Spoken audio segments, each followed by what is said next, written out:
Hello বন্ধুরা, চলে এসেছি নতুন একটা ভিডিও নিয়ে মুভি রিভিউ বাই বস চ্যানেলে। তো আজকে একটা নতুন একটা মুভি বেরিয়েছে উইকেন্ডে। এই উইকে বেরিয়েছে বলিউড মুভি, যেটা খুব কমই শো পেয়েছে। সেটা হচ্ছে হোম বাউন্ড। আর ডিরেক্টর হচ্ছে one of the cult classic movie, Masaan সিনেমা ডিরেক্টর নীরজ ঘাইবান। এবং অভিনীত এবং এটা হচ্ছে যে হিরো, মেন লিড হিরো হচ্ছে দুজন, ঈশান এবং বিশাল। এবং হিরোইন হচ্ছে Janhvi Kapoor. Heroine in the sense মানে প্রেম প্রেম না, নর্মাল, ঠিক আছে। তো এটা অ্যাকচুয়ালি মুভিটার স্টোরিটা একটু বলে দিচ্ছি। এরা দুই বন্ধু, একজন একজন মুসলিম এবং একজন হিন্দু। এবং দুই বন্ধু হচ্ছে একজন, এরা কেউ সম্মান সেরকমভাবে পাচ্ছে না, তো সেই জন্য এরা কি হচ্ছে পুলিশ হতে চেয়েছে।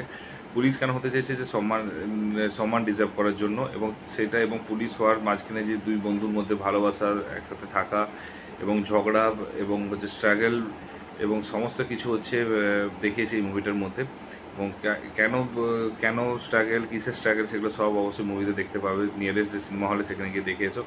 এবং এই মুভিটাতে আরও জিনিস দেখিয়েছে যে কাস্ট সিস্টেম, অনেকেই কাস্ট নিয়ে এখনও ইস্যু করে, কিন্তু এখনও পর্যন্ত খুব কম জায়গায় আছে যেখানে কাস্টগুলো নিয়ে কোনো ইস্যু করে না, কিন্তু বেশিরভাগ জায়গায় কিন্তু কাস্ট নিয়ে কিন্তু এখনও ইস্যু চলছে। এবং সেই কাস্টে এবং সেই কাস্ট ইস্যুর জন্য কত কিছু যে ঝামেলা বা সাধারণ মানুষকে ফেস করতে হয় সেগুলো দেখা গেছে।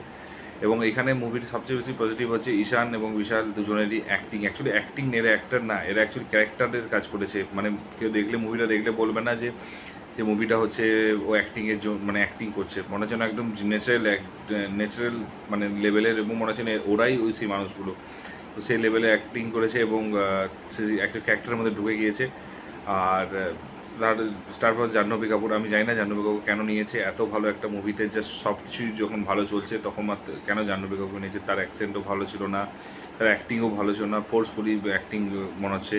এবং এবং হচ্ছে সে এক্সপ্রেশন ছিল না, এক্সপ্রেশনলেস একটা অ্যাক্টিং করেছে একদম, যেটা স্মল টাউন গার্ল যেটা ছিল হিসেবে। কিন্তু সত্যি কথা বলতে কি সেরকম কাজ লাগেনি। উচিত ছিল যে একটু বেটার, যেমন স্পেশালি হচ্ছে সাউথ ইন্ডিয়ার রুক্মিণী বাসান্তের মতো অ্যাক্ট্রেসকে নেওয়া উচিত ছিল। এবং আমার একদমই জাহ্নবী কাপুরকে ভালো লাগেনি। তো মুভিটা হচ্ছে 2 ঘন্টা 2 মিনিটের মুভিটা। তো সমস্ত এই কাস্ট সমস্ত কিছু এবং সে সব কিছুকে পেরিয়ে লাস্টে জিতবে কি হারবে সেটা কিন্তু ডেফিনেটলি দেখার বিষয়। কারণ এই সব টাইপের ডিরেক্টররা কিন্তু একটু সবসময় হার্টকে ভাবে।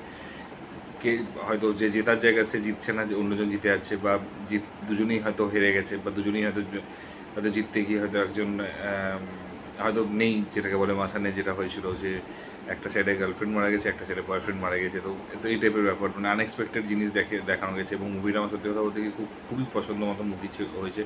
এবং এত সুন্দর ক্যামেরা ওয়ার্ক, এত সুন্দর নেচার এবং এত সুন্দর একটা লোকেশনগুলোকে চুজ করেছে। এবং অ্যাক্টিং এবং কন্টিনিউয়াস একটা খুব সুন্দর একটা ব্যাকগ্রাউন্ড মিউজিক দিয়েছে, এবং ক্যামেরা মুভমেন্ট থেকে শুরু করে এবং স্টোরি ডিরেকশন সবই খুব সুন্দর লেগেছে। আমার পার্সোনালি ভালো লেগেছে, জানি না কার কীরকম লাগবে। এবং পাওয়ারফুল একটা মেসেজ দিয়েছে। এবং কেন এখনও পর্যন্ত কেন কাজ ব্যবস্থাটাকে হচ্ছে তুলে দিই, বা কেন এত সবাই লড়াই করা বলে কেন কাজ ব্যবস্থা, কারণ কাজ ব্যবস্থাটা তুলে দিলে আরও তারা পিছিয়ে ছিল, তারা একটু এগিয়েছে, আবার পিছিয়ে যাবে।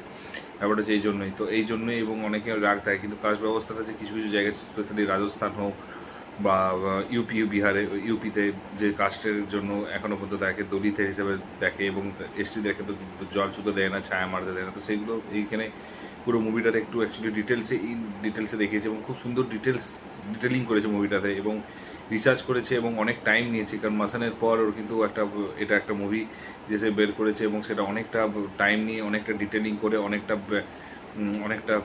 মানে কী বলবো, রিসার্চ করেছে। এবং ভালো লেগেছে। কিন্তু যেটা খারাপ লেগেছে একটা জিনিস কি, 2 ঘন্টা 2 মিনিটের সিনেমা হলেও কিন্তু ফার্স্ট হাফে যেভাবে কিন্তু টেনেছে এবং অনেকটা এক্সটেন্ড করেছে, এবং যেগুলো হয়তো আমার মনে হয় একটু ফাস্ট করলেও বেটার হতো, তাতে যদি মুভিটা দেওয়ার 10 মিনিট 15 মিনিট কমতো, ক্ষতি হতো না। কিন্তু এটা হচ্ছে মুভিটা সবচেয়ে বড় ড্রব্যাকটা। কিন্তু অনেক ফ্ল রয়েছে, অনেকটা বোরিং লেগেছে ফার্স্ট হাফটায়। কারণ জিনিসগুলো দেখালেও আমার মনে হচ্ছে বোরিং লেগেছে। স্টোরিটা কিন্তু মানে স্ট্রেচ করেছে যাকে বলে, যেটা দরকার ছিল না। তো এটা একটা নেগেটিভ দিক। এবং জাহ্নবী কাপুরের অ্যাক্টিং এবং কাজ চুজ করাটা, এই দুটোই হচ্ছে অনলি নেগেটিভ দিক আমার মনে হয়। এবং আর কোনো নেগেটিভ দিক দেখা যায়নি। তো আমার মনে হয় যে অ্যাটলিস্ট এই মুভিটা অস্কারের জন্য ইন্ডিয়া থেকে পাঠানো উচিত। তার কারণটা হচ্ছে যে যে অস্কার কিন্তু ডেফিনেটলি ইন্ডিয়ার অ্যাটলিস্ট চান্সেস আছে। কারণ মুভিটা সত্যি কথা বলতে স্টোরি টেলিং হোক বা ডিরেকশন হোক, অ্যাক্টিং যে দুটো ছেলের অ্যাক্টিং হোক, সেগুলো সবই কিন্তু ক্লাস লেভেলে লেগেছে। তো আমার মনে হয় পাঠানো উচিত। এবার বাকিটা জানি না কী হবে। যদি তোমরা মুভিটা না দেখে থাকো, কাইন্ডলি মুভিটা নিয়ারেস্ট হলে গিয়ে দেখে এসো। এই টাইপের মুভিকে সাপোর্ট করো এবং এটাকে একটা হাইপ বানাও। আমার ভিডিওটাকে শেয়ার করো না করো সেটা বড় কথা নয়, বড় কথা হচ্ছে যে তুমি কিন্তু এটা কিন্তু একটু মুভিটা দেখে এসো এবং এটাকে একটু হাই ক্রেজ বানানোর চেষ্টা করো এবং ক্রেজ মানে হাইপ করার চেষ্টা করো এবং এটা যেন বক্স অফিসে একটা সুপারহিট মুভি হতে পারে এবং তাহলে হচ্ছে আর কি সেই টাইপের মুভি আরও বলিউডে বেরোবে। তো আমরা বলো না কন্টেন্ট নেই, বলিউড মুভি কন্টেন্ট নেই, এই তো কন্টেন্ট নিয়ে এসছে, এটাকে সাপোর্ট করো, শেয়ার করো, তাহলে বুঝতে পারবে। যদি হিট করতে পারো তাহলে তো নেক্সট টাইম থেকে সবাই কন্টেন্ট আনার চেষ্টা করবে। আর যদি ভিডিওটা যদি ভালো লেগে থাকে অবশ্যই লাইক কমেন্ট শেয়ার করে দিও। আর যদি সিনেমাটা দেখে থাকো কেমন লেগেছে সেটাও কিন্তু কমেন্ট বক্সে জানিও। না দেখে থাকলে কবে দেখবে বা কোথায় কোন হলে দেখছো সেটা অবশ্যই জানি, কমেন্ট বক্সে কমেন্ট করো। আর চ্যানেলে যদি নতুন, ডেফিনেটলি নতুন, আমি একই কথা বারবার বলছি যে চ্যানেলে নতুন, তো একটু কাইন্ডলি একটু সাবস্ক্রাইব করে দিয়েছো। তো দেখা হচ্ছে পরের ভিডিওতে, ভালো থেকো সবাই, টেক কেয়ার, টাটা, বাই বাই।